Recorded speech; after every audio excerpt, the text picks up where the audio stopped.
Senator McCarthy on this question. Thank you, Madam Acting Deputy President. I speak to the interim report that has just been tabled in the Senate. $50 million of public monies where we have so many questions, and this report has uncovered that, and you'll see that in the recommendations. And the recommendations centre around the concerns of transparency, accountability, openness, and the fact that there are so many questions which still remain unanswered. The issue of $50 million, where $21 million has been provided to one company on a merit-based. It beggars belief, Madam Acting Deputy President, that millions and millions of dollars can go and be given in such a way. What we heard in this inquiry was important evidence from people who live in the Beetaloo region, people who matter, people who worry about their future, their livelihoods and their families. We heard from very many groups right across the Gulf of Carpentaria, the Beetaloo and Barkly, right up to Arnhem Land.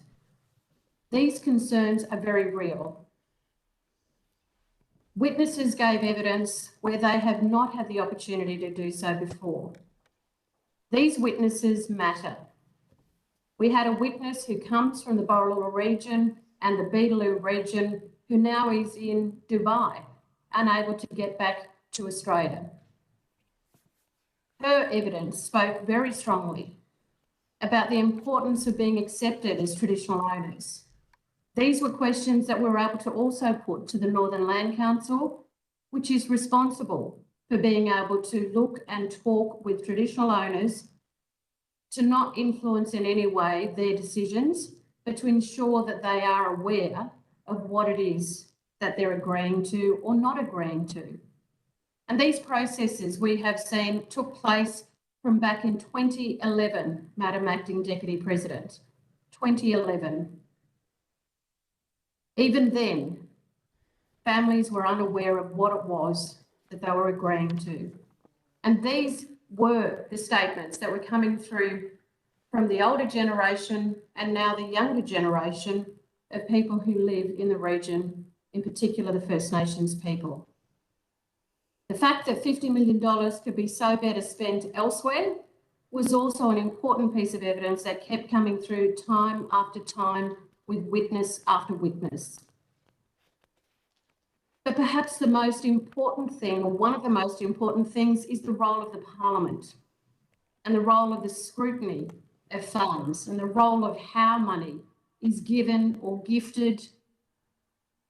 That's the role of the Senate and this inquiry, to examine why it is that on one hand, when you have massive failures in COVID vaccination of First Nations people, in closing the gap in terms of First Nations people and health, $50 million can be provided in an area to companies that do not have to meet any particular criteria other than first come, first served. So these are serious questions that this inquiry has to delve further into and will continue to do so as we continue through to March. And it's for these reasons that I have certainly encouraged the Labor senators to consider that there is too many things here that need to be answered. There is too much doubt. And allowing $50 million to be given away of funding that comes from the public, monies that can go to other things, has to be seriously considered. Madam Acting Deputy President, I say to the witnesses who've given evidence so far, this inquiry will diligently continue on its path, and this interim report is a very vital piece of information for the Parliament, both in the Senate and in the House, to recognise how serious the concerns are in relation to this program in the Beetaloo. I seek leave to continue my remarks. Thank you, Senator